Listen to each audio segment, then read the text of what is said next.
Considerando a lista de atributos apresentadas a seguir, assinale U se for um tributo de competência da União, E se for um tributo de competência dos estados e M se for um tributo de competência dos municípios. Então, gente, é muito fácil esse exercício. A gente simplesmente vai analisar cada tributo que eles estão colocando aqui para a gente e vai identificar se é um tributo do governo federal, né, da União, do governo estadual, que é do estado, ou do governo municipal, que é do município, né? Aqueles tributos emitidos pela prefeitura da nossa cidade. Então, como são tributos a maioria deles bem conhecidos para a gente, é fácil a gente identificar esse exercício aqui. O primeiro tributo, ele fala sobre o imposto sobre importação. O que vocês acham? Vocês acham que um tributo sobre importação, né? Que normalmente, o que é uma importação? É quando você compra de outros países, né? Então, você traz aqueles produtos para dentro do seu país. Tudo que você compra de outros países, existe esse imposto sobre importação. Vocês acham que esse imposto sobre importação é do governo federal, do governo estadual ou do município? O que vocês acham? Federal. Federal, né? Correto. É só a gente tentar imaginar a amplitude do que a gente está analisando, né? Quando a gente fala de um imposto, né, de importação, quando a gente fala de importação, olha a complexidade que é, né? A gente trazer produtos de outro país para o nosso país, né? Então, dá para a gente ter essa inferência que se trata de um imposto do governo federal, tá? Próximo, imposto sobre a propriedade de veículos automotores. Gente, é o famoso IPVA, né? Que é aquele imposto que a gente paga, né? Claro, quem tem carro, quem tem motocicleta, vai pagar o IPVA. Isso se não for aqueles carros ou motocicletas antigas, né? Porque aí você entra naquele critério de isenção. Mas o imposto, né, sobre propriedade de veículos automotores, IPVA, vocês acham que é do governo federal, do governo estadual ou do governo municipal? Vou chutar, federal. Então, uma coisinha que pode ajudar a gente a saber é aonde a gente entra para gerar esse imposto, né? Normalmente a gente entra onde para imprimir o IPVA dos carros e das motos? A gente vai lá no site da onde? Do Detran. Do Detran. E vocês já observaram que quando vocês entram no site do Detran, vocês têm que especificar Detran ES de Espírito Santo? Uhum. Então isso quer dizer que é um imposto de qual esfera? Estadual. Estadual, exatamente. Então, é uma forma da gente, às vezes, assim, eu tô com uma duvidazinha, será que esse imposto aqui é federal ou é estadual? Aí você pode recorrer a essa estratégia, né? Claro que talvez ela não vá sempre funcionar, mas igual no caso do IPVA, que a gente estava com uma duvidazinha, ela serviria, né? Então você pensa assim, onde que eu vou imprimir esse tributo? Você vai lá Detran, mas se você colocar só Detran, pode até ser que, como o seu computador às vezes habilita aquela localização, ele acaba já te fornecendo o link do Detran Espírito Santo, né? Mas cada estado tem o site do Detran específico. Detran de Minas Gerais, do Rio de Janeiro, Espírito Santo e assim vai. Então, isso aí é uma boa dicasinha para a gente, né? Se a gente precisar. Então, gente, IPVA é um tributo, né, da esfera estadual. Imposto sobre a transmissão de bens imóveis. Aqui, gente, é o ITBI. Esse imposto sobre transmissão de bens imóveis, ele acontece quando a gente compra um imóvel, uma casa, um apartamento.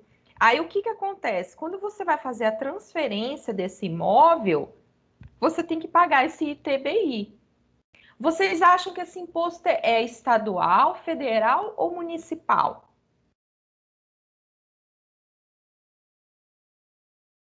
Vocês podem usar como estratégia também é tentar entender aonde que o fato gerador disso está localizado, tá? Não funcionaria para o carro e para a moto. Por quê? Porque o carro pode estar na sua garagem e a moto também. E se trata de um tributo estadual. No caso do ITBI, a casa, aonde que está essa casa?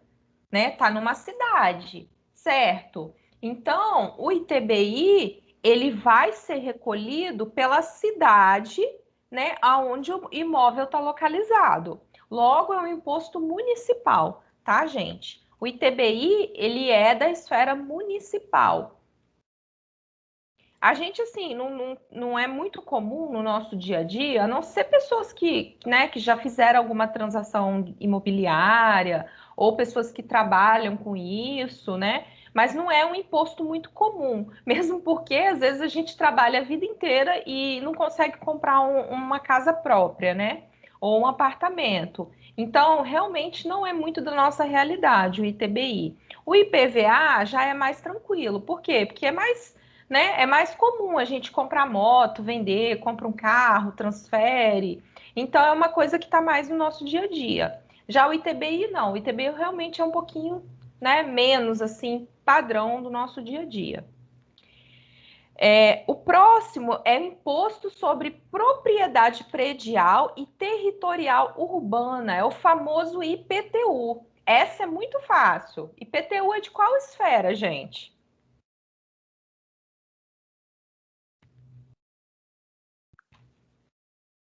Municipal? Municipal. Isso, que é o IPTU que a gente paga todo ano da nossa casa, do nosso apartamento, né? Ou às vezes não chega o carnezinho para a gente, mas a gente sabe que tem que pagar. A gente tem que ir lá no site da onde para emitir esse carnê? No site da prefeitura. Então, na prefeitura da onde seu imóvel estiver localizado, você entra no site daquela prefeitura e imprime a guia de IPTU para você pagar, tá? Também é municipal. Imposto sobre produtos industrializados, IPI.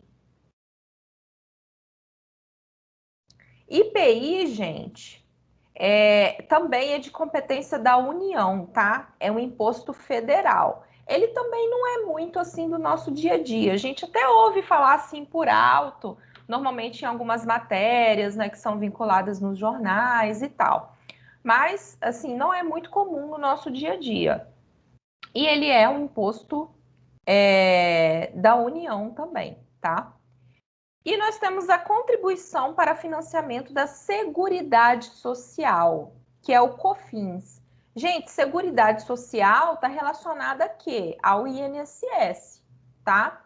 Então, claro que é numa questão mais ampla, né?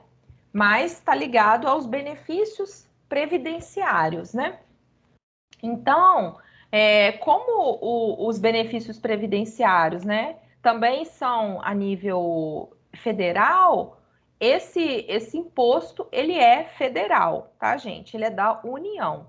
Então, a nossa resposta fica da seguinte maneira: União, estadual, municipal, União e União, tá? A questão número 2. Vamos para a número 2. A questão número 2, gente, é uma questão bem conceitual e ela versa sobre os princípios. Só um minutinho que tem gente entrando. Gente, mais alguém tá travando ou será que é da conexão da Grazi só? Deixa eu ver. Ah, não, é Gisele. Ô, Gisele, eu acho que é a sua conexão, tá? Não tenho certeza não, mas eu acho que é a sua conexão.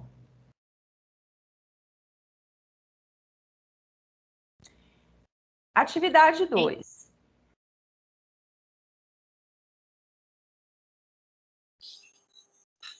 Gente, tá ruim para mais alguém? Eu acho que é a minha internet, Karina, eu não estou conseguindo ouvir. Deixa eu tentar aumentar aqui, mas acho que não. Eu tentei aumentar aqui, mas não sei se vai melhorar. Fica igual um robozinho. Ah, então eu acho que ou é de conexão ou é do equipamento, né? De repente deve estar. Você tá no celular ou no computador? No celular. Entendi. Eu vou tentar participar, mas se cair, eu vou. Se continuar, eu vou parar, tá? Tá, tudo bem. Então, com relação à atividade número 2, ela vai tratar sobre os princípios tributários, né? É uma questão também bem teórica, mas dá para a gente entender bem essa questão, porque os princípios são de fácil compreensão, eles não são muito difíceis, não. Então, vamos lá. Os princípios tributários possuem o papel de limitadores do poder de tributar, pois evitam a ação do Estado de investir contra o patrimônio privado para arrecadar tributos. Ou seja, os princípios, eles protegem, né? Protegem quem? Protegem o patrimônio, né, privado das pessoas. Considerando o contexto apresentado, associe a coluna da esquerda com a da direita.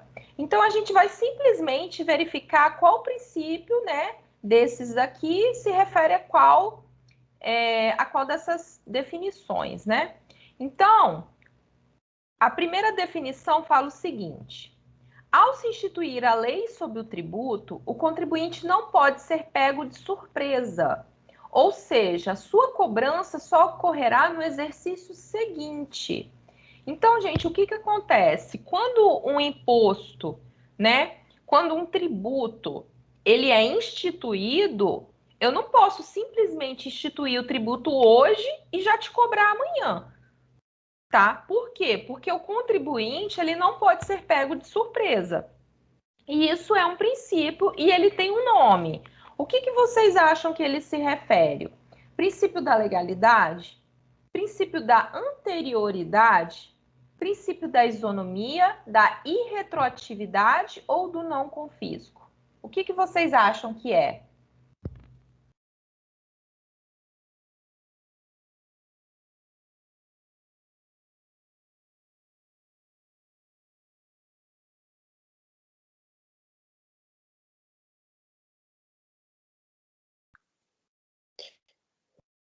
Princípio da legalidade? A gente, assim, confunde realmente, mas é da anterioridade, tá?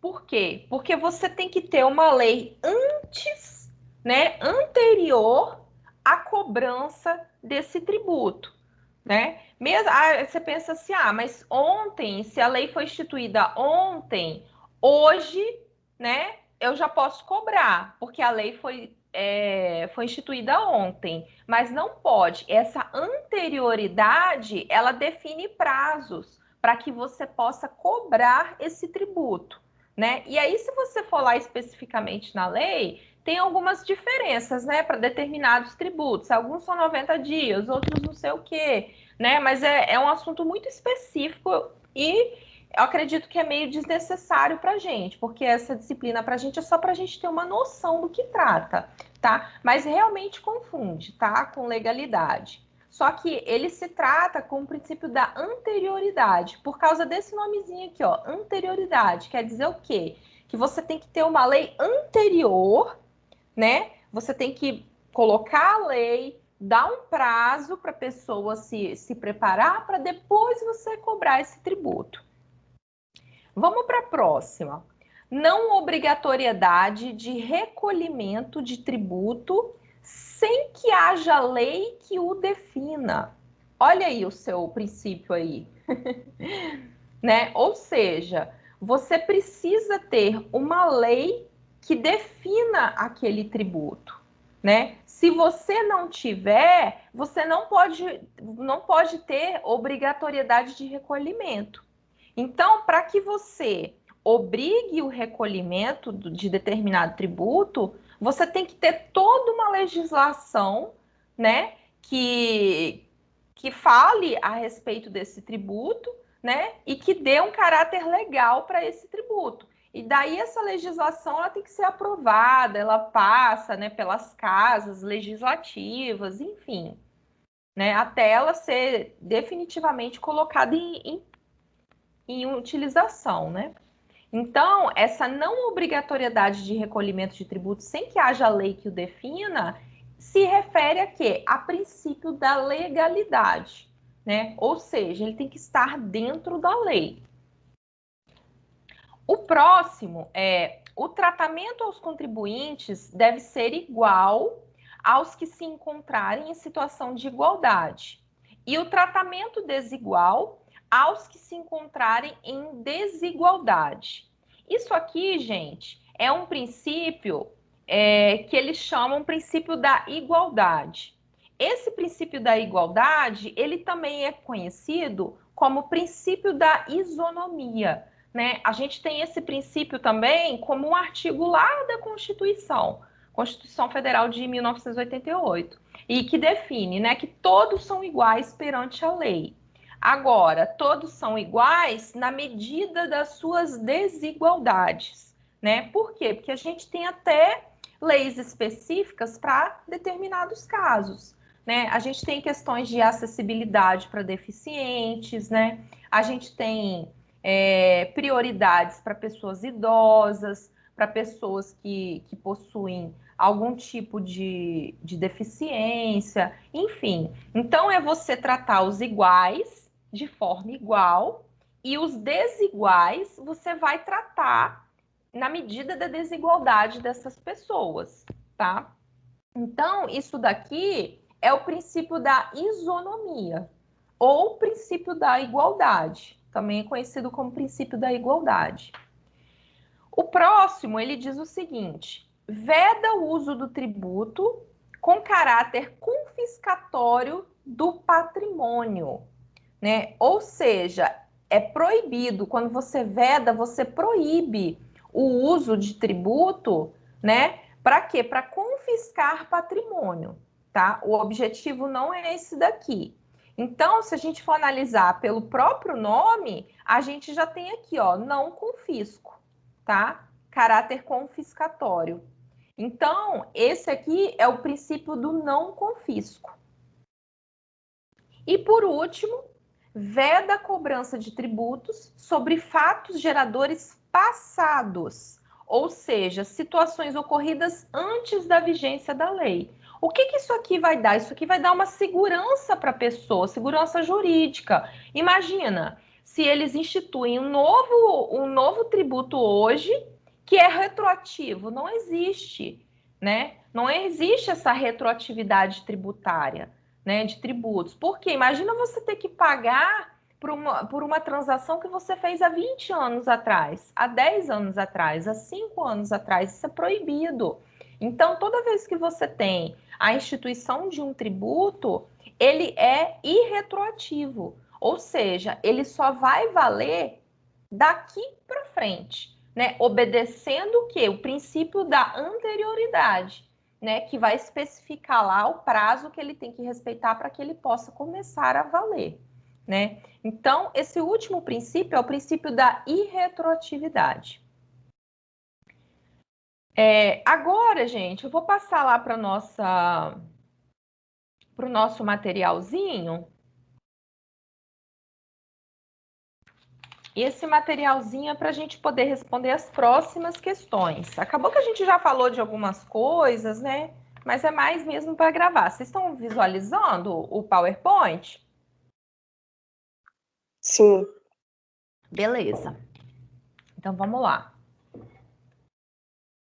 A gente ouve falar muito em tributos, né? A gente ouve falar imposto, taxa, tributo e contribuição. E aí, isso às vezes faz uma confusão na nossa cabeça, né? Por quê? Porque existe diferença entre eles, né? Então, são vários nomes e cada um tem uma característica específica. Então, o que são tributos, né? Tributos vai abranger aquelas palavrinhas que a gente conhece que a gente não gosta, né? Que são o quê? Impostos, taxas e contribuições, né? e empréstimos compulsórios que formam a receita da União, estados e municípios. Então, é tudo aquilo que a gente paga, que a gente não gosta e que normalmente a gente não vê muito benefício em troca, né? Porque eles não são devidamente aplicados. E isso daí é que forma a receita, né? A receita de recebimento da União, dos estados e dos municípios. E esses, né, valores que a gente, de certa forma, dá para eles deveriam retornar para a gente em forma de benfeitorias. E a gente não percebe muito bem isso, né? Porque a saúde é precária, a educação é precária, as estradas são precárias, enfim. Não vamos nem entrar nesse assunto para a gente não acabar com a nossa noite. Então, a gente tem dois tipos de tributos, né? Nós temos os diretos e os indiretos. Os diretos são aqueles quando os contribuintes arcam com a contribuição, né? Que é o caso do imposto de renda. O imposto de renda é aquela facãozada que você toma lá no seu contra-cheque, que muitas vezes não vai nem para sua mão, né? Você já pega um percentual, quanto mais você ganha, mais você contribui para o imposto de renda, né? Então, isso é um tributo direto. O indireto é aquele quando que incide, né, sobre o preço das mercadorias e dos serviços vendidos.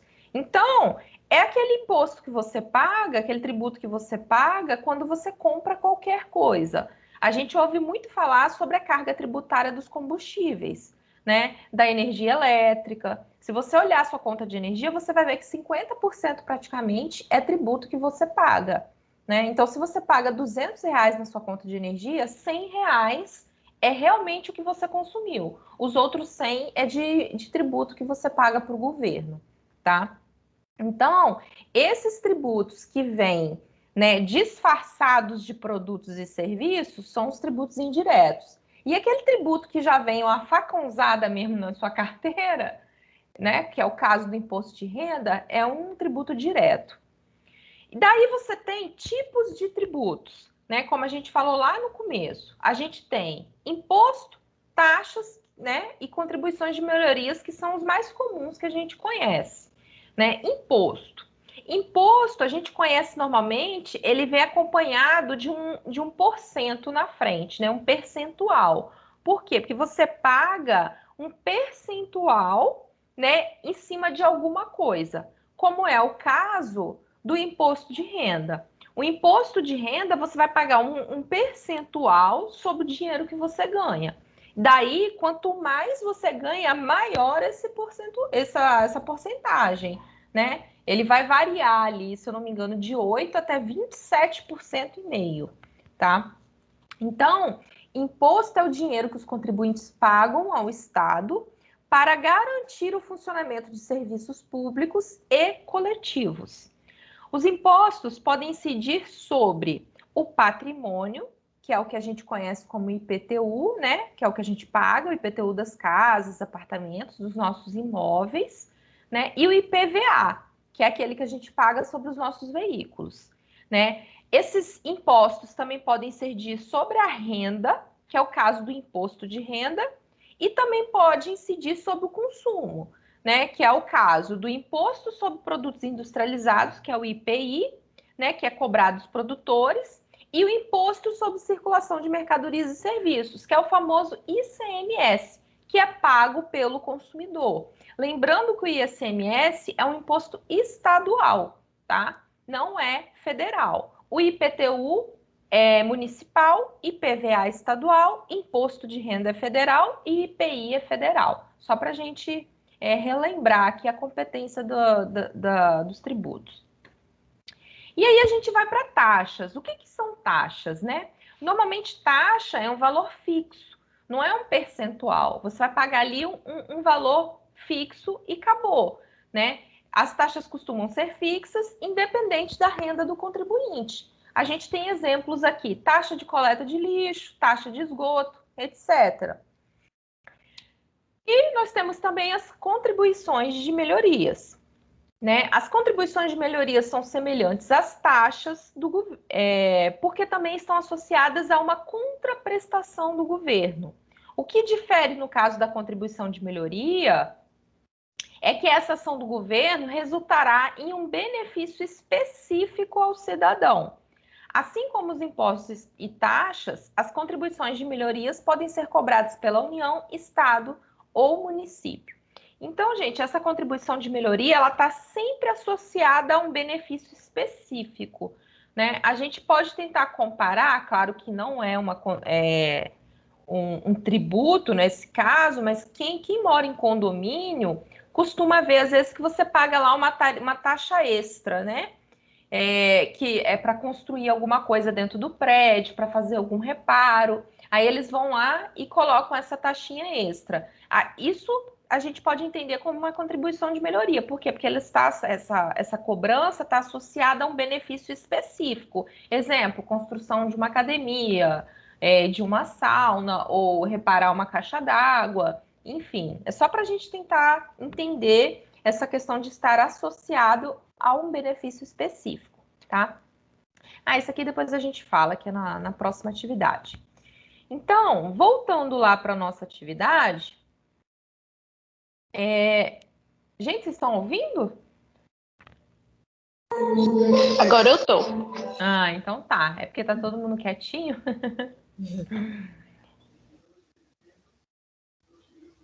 Vou tomar água aqui com a minha caneca maravilhosa do Darth Vader.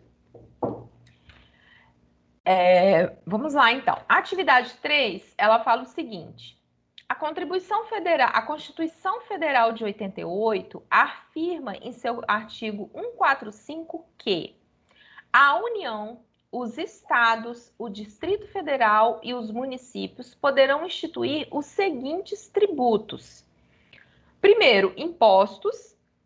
Segundo, taxas. E terceiro, contribuições. Ou seja, são os 3 tipos de tributos que a gente acabou de falar sobre eles, tá?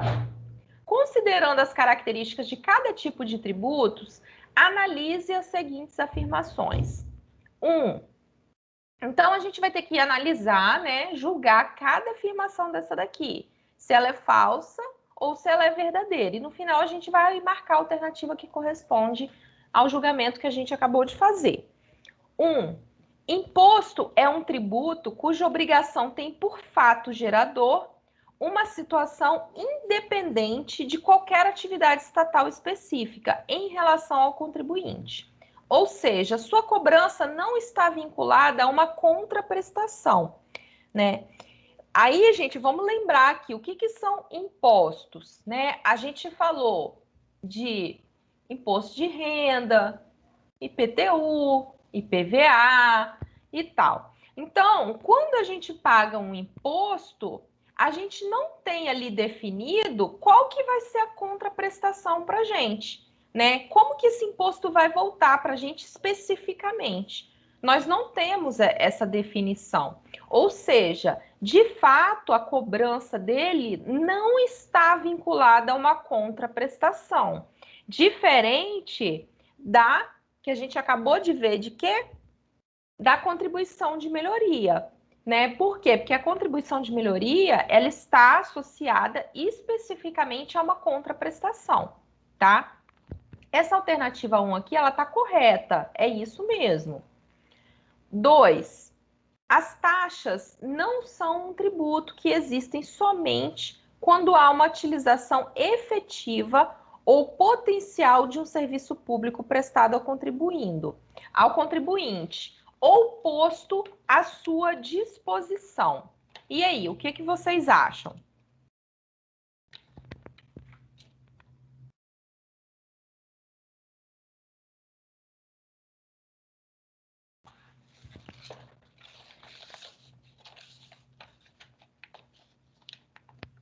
Vamos lembrar aqui o que são taxas, né?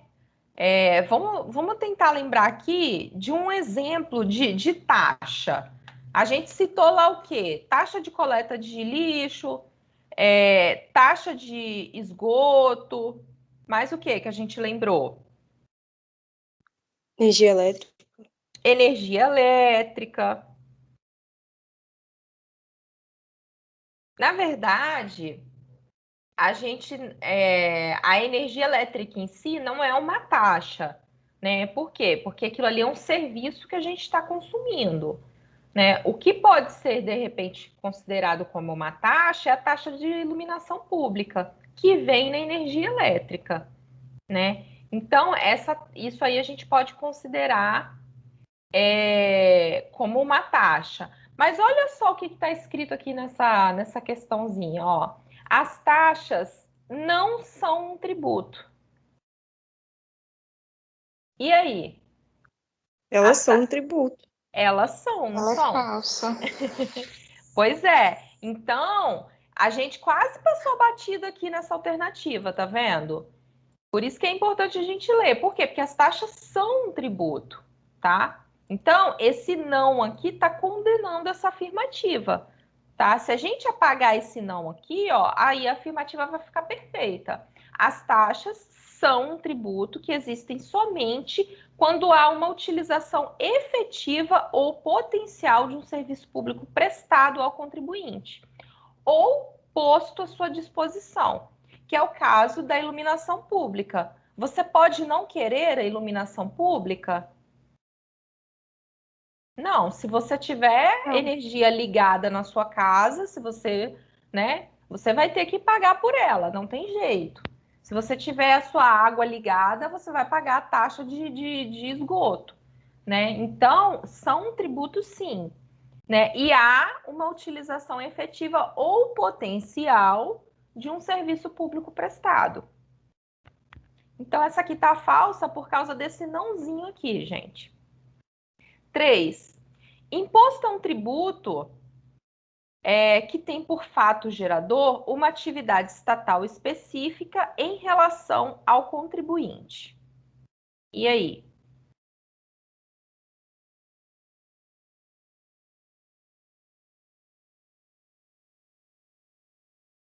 Lembra que a gente falou? Olha só, essa aqui, ela está falando de imposto, né? E ela está falando de fato gerador disso daí. E ela diz que tem que ter um fato gerador de uma atividade específica. Se a gente for comparar com a primeira, que está correta, ela fala o quê? O fato gerador de uma situação independente de qualquer atividade estatal específica, né? O imposto você paga sem ter. Gente, a gente só não pode confundir imposto com tributo, tá? Tributo é um gênero, tá? É geral. Imposto é um tipo de tributo, ele está aqui dentro. Então, cada tipo de tributo, ele vai ter a sua característica específica, né? Então, a gente tem 3 tipos de tributos: impostos, taxas e contribuições de melhorias. A característica dos impostos é o quê? É que eles são independentes de qualquer atividade estatal específica, tá? As taxas, você já tem que ter uma utilização efetiva ou potencial de um serviço público, né? E aqui, o que ele colocou? Imposto é um tributo que tem por fato gerador uma atividade estatal específica em relação ao contribuinte. Não, isso aqui seria o quê, gente? Seria uma taxa, tá? Isso aqui tá errado. E por último, as taxas são um tributo que existem somente quando há uma utilização efetiva ou potencial de um serviço público prestado ao contribuinte ou postos à sua disposição. E aí? Tá errada. Por que você acha que está errada? Ah, não. Tive outra ideia aqui. Não, não. É porque a Delete. gente acabou de falar de imposto e você confundiu. Então, é exatamente isso aqui, gente, as taxas. Quer ver? Deixa eu fazer um desenhozinho aqui.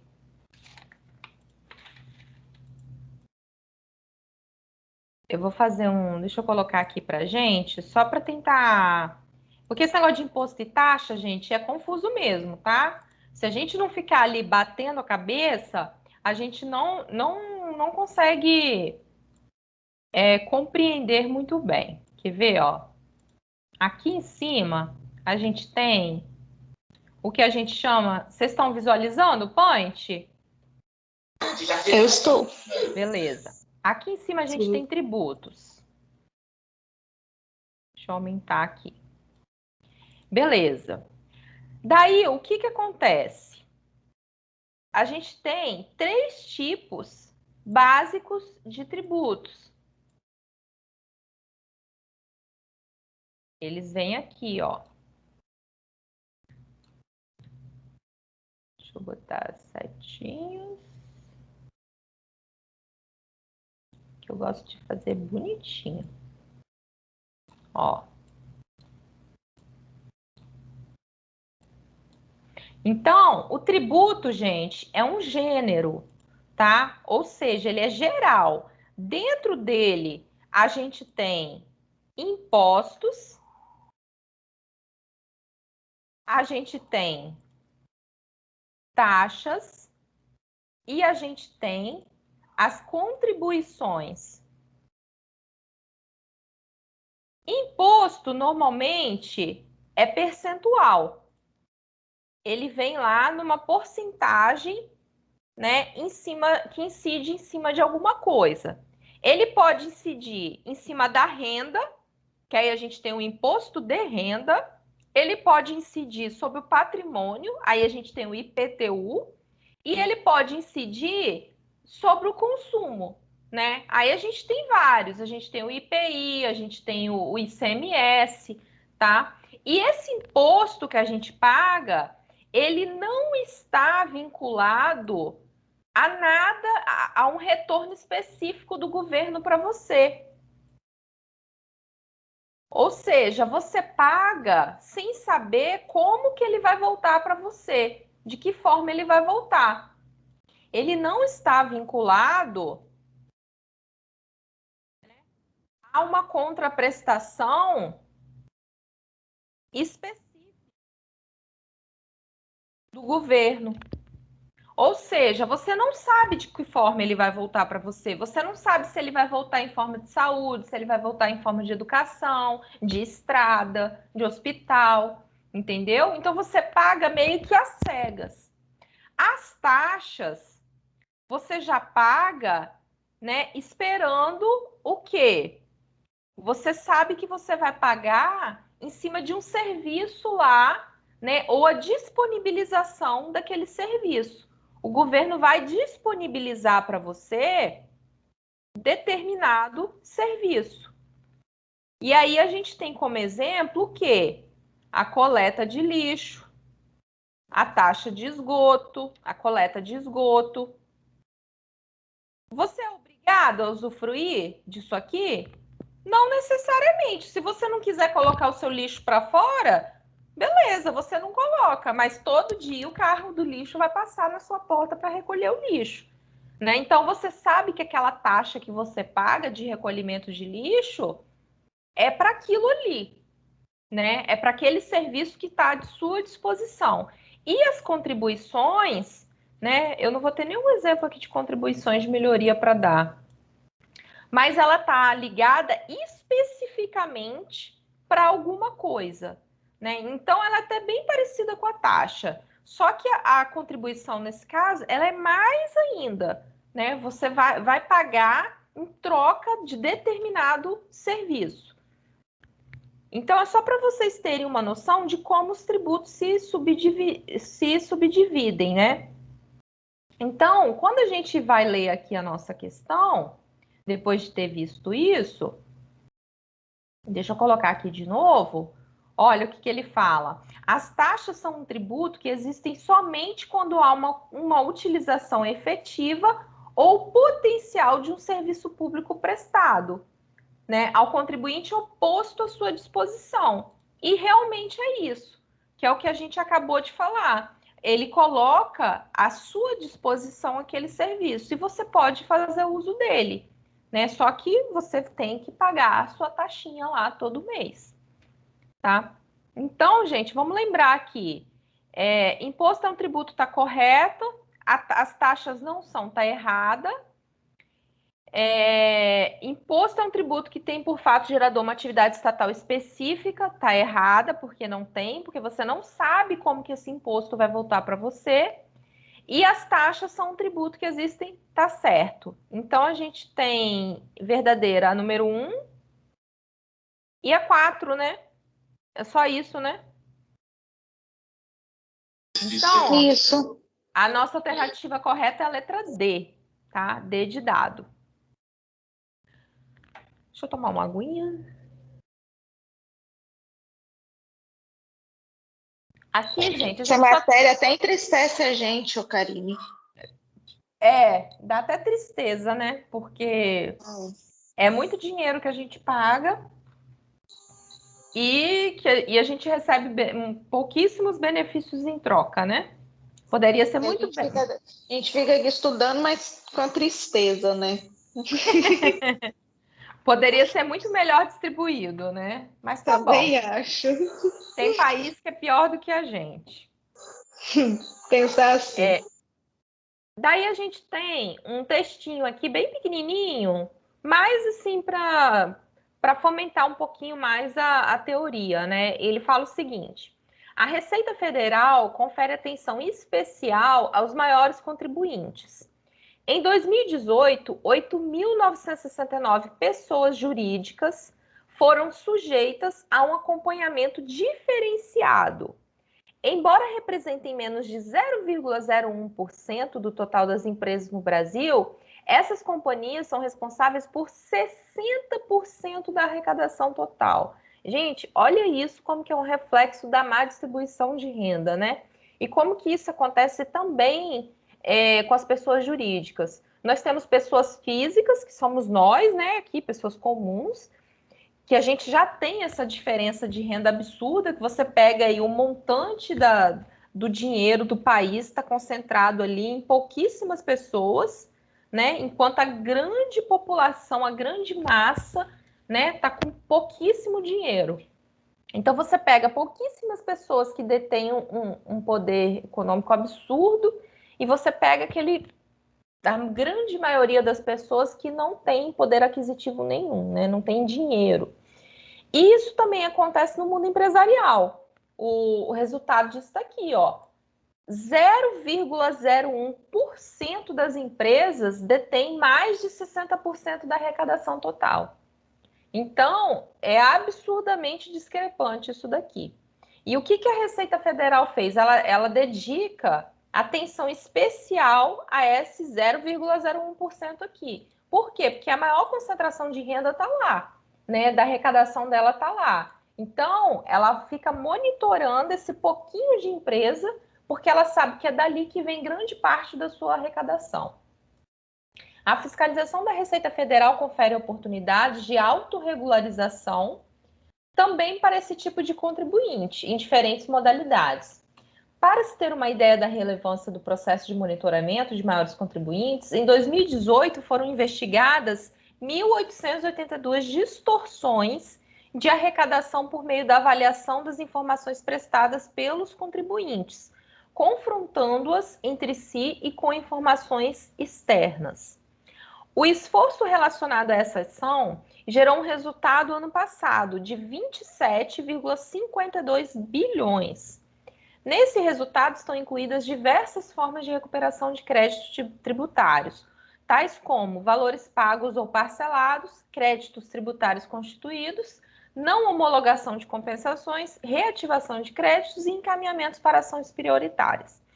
Então, gente, foi só um textinho aqui para a gente ter um conhecimento um pouco mais aprofundado, né? E também para a gente ter noção que essas contribuições, elas não incidem só sobre pessoas físicas, tá? Então, as empresas também têm que perder um dinheiro grande aí, né? Pagando os tributos que elas também têm que pagar. Essa foi a nossa aula atividade 1. E agora, a gente vai para a aula atividade 2.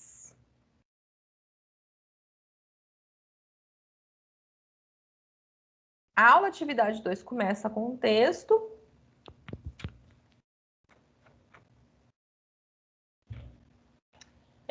Vamos dividir a leitura, gente? Quem está conseguindo visualizar aí direitinho para a gente fazer a leitura do texto? O meu fica travando, Karine, tem hora. Deixa eu ver aqui. Eu vou passar então, gente, porque senão eu vou ficar lendo sozinha aqui 2 páginas de texto, fica muito chata a aula, né? Então, assim, depois eu vou deixar o texto, vocês deem uma lida em casa, tá? Porque senão fica muito, muito chatinho para a gente ficar fazendo leitura. Vamos continuar então com o exercício. A atividade 1 é a leitura do texto, tá? Eu vou deixar para vocês fazerem então individualmente em casa.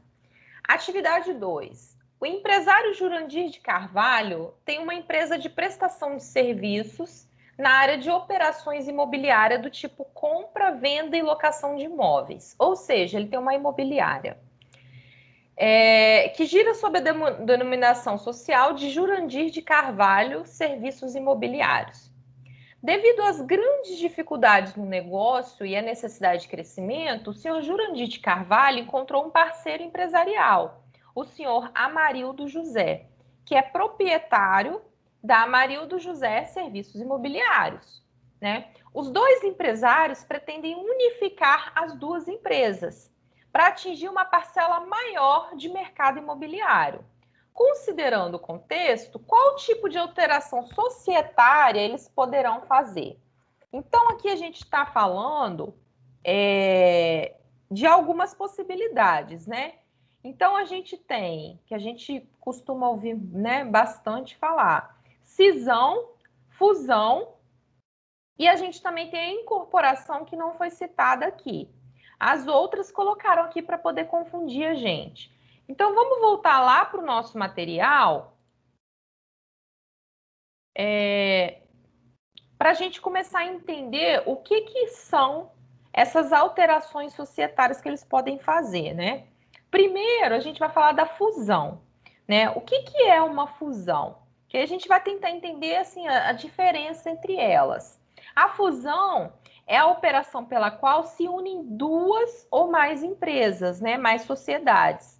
E aí o que acontece? Essas 2 sociedades, né? Ou mais, elas se unem para formar uma sociedade nova, uma empresa nova, que lhe sucederá em todos os direitos e obrigações, né? Então, o que acontece? Você tem uma empresa A que junta com uma empresa B e elas formam uma empresa C, ou seja, uma empresa totalmente nova, totalmente diferente. Então, a A deixa de existir, a B deixa de existir e elas se juntam formando a empresa C, né? Só que aí, o que acontece? Elas pegam todo o patrimônio da empresa A, todo o patrimônio da empresa B e juntam esses patrimônios, né? E elas formam uma empresa C, que é uma empresa nova, uma empresa com nome diferente e tal, né? Isso é fusão, tá?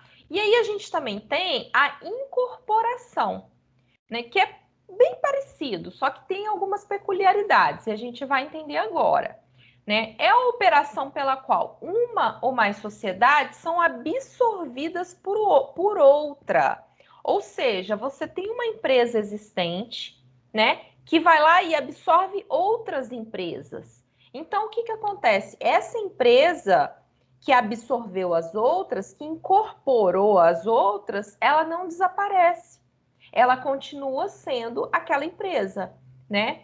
Então, na incorporação, a sociedade incorporada é que deixa de existir, mas a empresa incorporadora, ela continua existindo com a sua personalidade jurídica.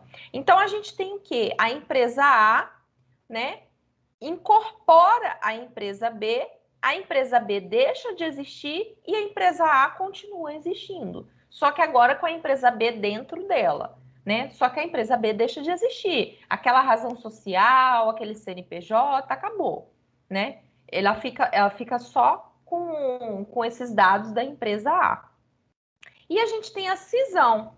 né? A cisão é a operação pela qual a companhia transfere parcela. Cisão é diferente, tá, gente? É de separar, né? Então, ela é a operação pela qual a companhia transfere parcela de seu patrimônio para uma ou mais sociedades, né? E essa uma ou mais sociedades, elas são constituídas exatamente para isso ou elas já existiam, né? Então, você extingue aquela parte que foi cedida.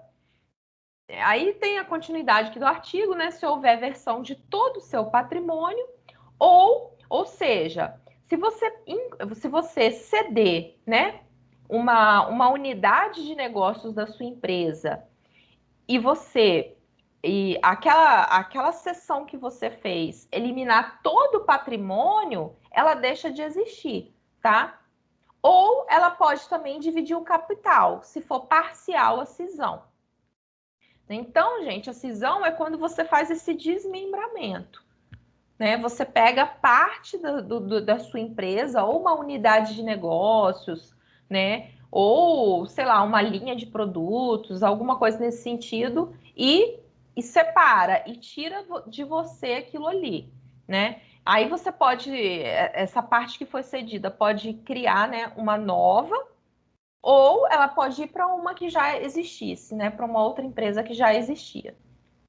Então, vamos voltar lá para a nossa atividade para a gente tentar responder agora, né, com mais certeza. Então, o que a gente está falando aqui? Os dois empresários, eles vão unificar as duas empresas, né, para atingir uma parcela melhor, né, maior do mercado imobiliário. O que esses empresários eles vão fazer? Eles vão fazer uma cisão ou uma fusão? O que vocês acham? Fusão? Uhum. Exatamente. Eles vão fundir as duas empresas, né? Eles não especificaram aqui se a empresa iria mudar de nome, formar uma nova, mas ficou subentendido que isso aconteceria. Por quê? Porque a gente sabe que no caso da incorporação, talvez eles teriam usado uma palavrinha aí mais, né, que tendesse a uma incorporação. E a gente também não tem a opção aqui de incorporação. Logo, com certeza é uma fusão, tá? Atividade 3. João, estudante de contabilidade, está cursando o primeiro semestre. Outro dia, em uma passagem pela sala dos veteranos, ele ouviu um dos alunos falando sobre a importância do planejamento tributário para um melhor desempenho empresarial. Agora, João precisa saber o que representa um bom planejamento tributário. Em termos gerais, podemos afirmar para João que o planejamento tributário proporciona melhores condições para a empresa em que sentido? Então, gente, essa questão, ela também a gente consegue responder ela com uma certa facilidade, tá? Então, o que vocês acham que um bom planejamento tributário ele vai favorecer, né? Como que esse bom planejamento tributário vai favorecer aquela empresa? Vocês acham que é para uma melhor evasão fiscal? Lembrando que evasão vem de evadir-se, né? Ou seja, você vai desviar, você não vai deixar de pagar, né? É correto você fazer evasão fiscal? Vocês acham que planejamento tributário tem esse objetivo? Não.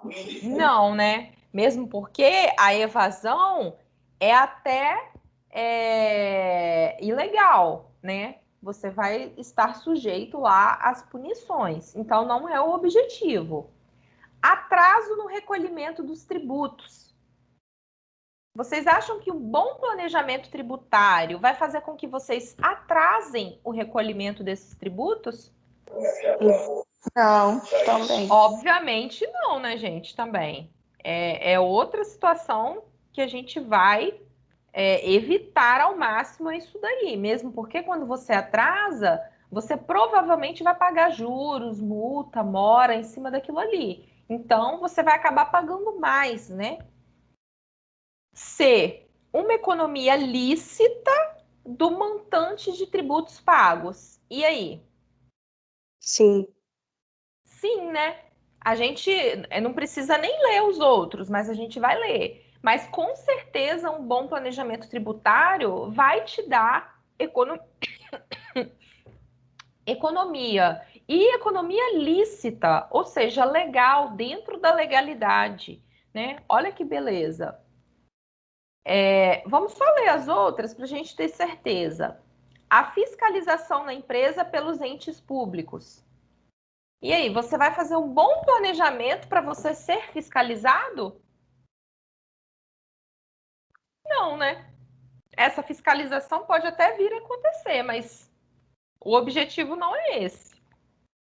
E é a redução em todas as alíquotas utilizadas pela empresa. A gente poderia ficar na dúvida, tá, com isso daqui, mas não é, porque isso aqui também seria um milagre. E milagres, gente, dificilmente vão existir, principalmente no que tange a tributos, né? Então, a alternativa mais compatível mesmo, né, com o bom planejamento tributário é a alternativa C, que é uma economia lícita do montante de tributos pagos.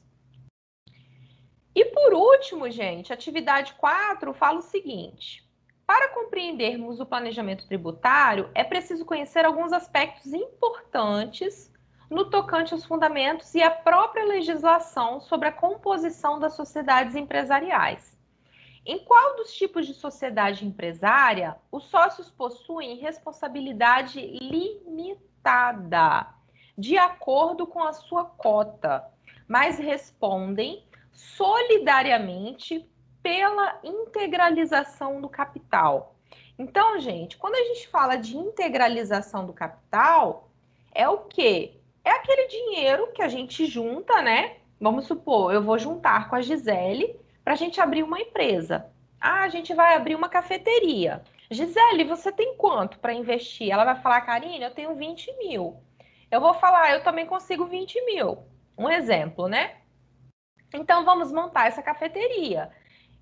O que que a gente fez? A gente, né, solidariamente, a gente integralizou o capital de 40 mil.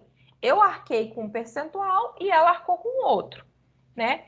Só que a nossa responsabilidade é limitada. Limitada a quê? Ao capital da empresa, né? Ou seja, o nosso patrimônio pessoal, ele não vai ser atingido em caso de falência da empresa, né? Em caso alguma situação venha a ocorrer. Claro que desde que não seja uma situação fraudulenta, né? Se for comprovado que eu e a Gisele a gente agiu de má fé, né? A gente abriu essa empresa e usou a empresa para cometer crimes, né? Aí sim a gente vai ter essa descaracterização dessa personalidade jurídica. Para quê? Para que o nosso patrimônio pessoal seja atingido, né? Mas se a gente estiver trabalhando lá direitinho, sem má fé e por um viés aí do destino, a nossa empresa, né, se ela vier a falir, pode ser que, né, a gente deixe de pagar algum fornecedor. Por quê? Porque a gente está falido, como que a gente vai pagar o fornecedor? Né? É só um exemplo, tá, gente? Então, não pode o nosso patrimônio particular, ele não pode ser atingido, né? Ou seja, o juiz, né, que estiver analisando o caso de falência, alguma coisa do tipo, ele não pode ir lá e falar bem assim, ah, Gisele, já que a sua empresa faliu, vai vender a sua casa para você pagar o seu fornecedor. Isso não vai existir, tá, gente? Por quê? Porque é uma sociedade, uma empresa limitada. É isso que quer dizer. Uma limitada, ela se limita, né? A responsabilidade é limitada. Limitada a quê? A cota do capital que ela investiu, tá? A integralização daquele capital. Ou seja, é o dinheiro da empresa. Então, só o dinheiro da empresa é que vai e o patrimônio da empresa. Né? Se a empresa tiver carro, se tiver computador, se tiver imóvel no nome da empresa, aí sim, esse patrimônio todo é atingido. Agora, meu patrimônio particular e o patrimônio particular da Gisele não entra, tá? Claro que se houver dolo, Se houver crime e se for comprovado, aí sim, eles descaracterizam a empresa jurídica e podem, né, atingir o seu patrimônio particular, né? Então, que tipo de empresa, né, de sociedade é que a gente tem essa responsabilidade limitada? Qual que vocês acham que é? Letra A. Letra A, exatamente. Toda vez que a gente vê esse LTDAzinho aqui, ó, quer dizer que é uma empresa limitada. Ou seja, a gente já sabe que é uma responsabilidade limitada. Limitada a quê? Ao capital que foi integralizado ali, tá? Então, cada sócio, ele vai ser responsável até a cota do capital que ele investiu. Beleza? Só para dar uma noçãozinha melhor aí para vocês disso. Eu acho que eu falei bastante, minha garganta tá até doendo. Gente, Esse cara aí tá parecendo um Lula atrás de você, Karine. Pelo amor de Deus, hein? ai, gente, pelo amor de Deus, hein? Não fala em Lula e em Bolsonaro, não. Sangue de Jesus. Deus Não me fala, livre. não fala de político perto de mim, não. Que eu sou totalmente avessa aí à política. Ai. Mas não. Se eu não me engano, ele é o pai do Luke Skywalker, né?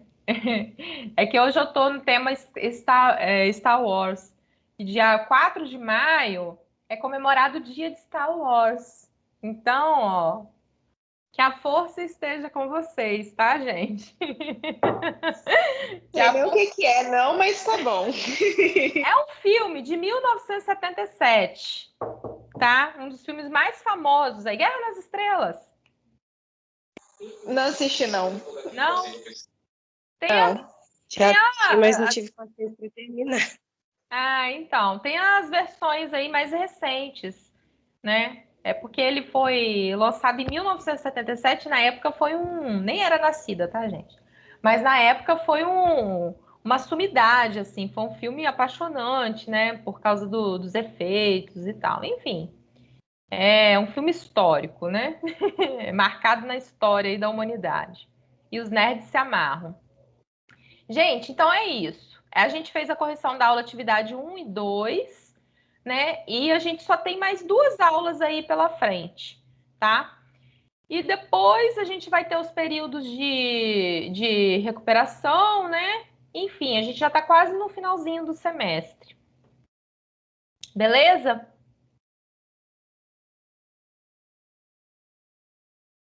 Beleza. Beleza, então. Boa noite.